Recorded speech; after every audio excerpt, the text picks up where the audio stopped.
you would get a lot quicker at figuring out aperture and whatnot. So, for Amherst College, this is Rob Mattson. Imagine taking a journey back in time, a time when there were no digital cameras. For photographers, that means no delete buttons, no instant review of images, no autofocus, no auto exposure, not even a pop-up flash. As a photographer, you already rely on physics. However, imagine having to carefully calculate light, distance to subject, and focus, and do it all manually. Imagine using the same camera that brought images of victory back from Iwo Jima. Imagine using the same camera that captured the likes of Babe Ruth and John F. Kennedy. Students in Maggie Dethloff's interterm course, Rediscovering the All-American Camera, were able to take the speed graphics out into the field. With a tripod, their vision, and their own 2 feet, they set out to make photographs on campus. If we're moving, you would definitely want a fast shutter speed. Conversely, you could think about how deep you want your depth of field. So do you want everything to be in focus, or just your saber-toothed tiger? This arrow over T for time. Okay, there you go. And then you're going to cock your shutter by pushing that button up. Yep. And then when you hit your shutter right there, it'll open the shutter for you, and you'll be...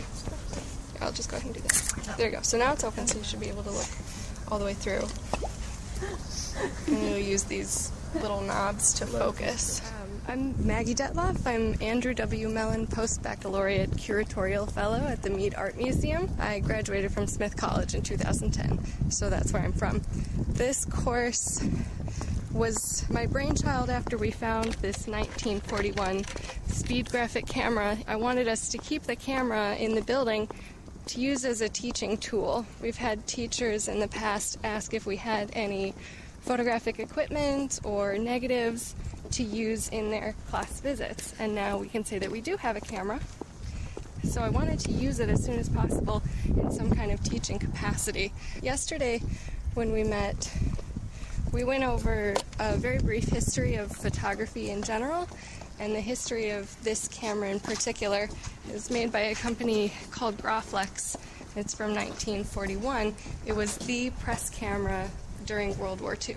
So you'll find a lot of pictures of Signal Corps photographers using this camera. Ouija, who took photographs in New York of fires and murders and crime, he also used this camera.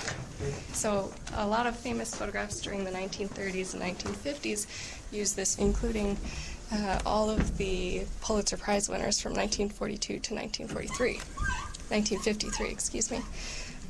And today we're just spending the whole day going out and taking pictures with it. We've been walking along campus, went to the Science Museum and Johnson Chapel, which has been really fun for me because even after working here for a year and a half, I haven't really explored the campus to this degree.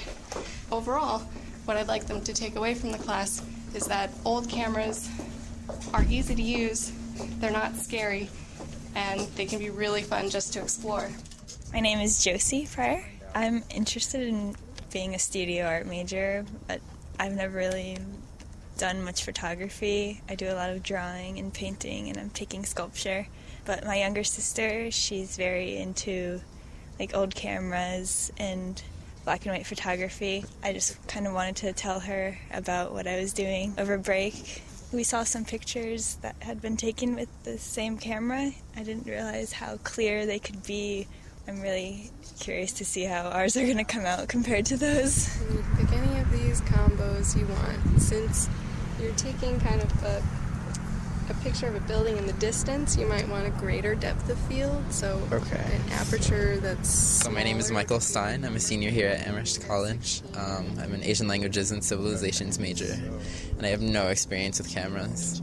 I went abroad last year and took a lot of pictures, so I thought I would take this class and discover a little bit about photography, and it makes me feel like I need to work out a little bit more because it's so heavy. It's pretty interesting as well to hold it, to see what photojournalists had to do to get a picture. It takes a lot more time to take a picture, but I think once you're finished taking the picture, it feels much more worth it. You can't just delete it. It's always a surprise, I guess.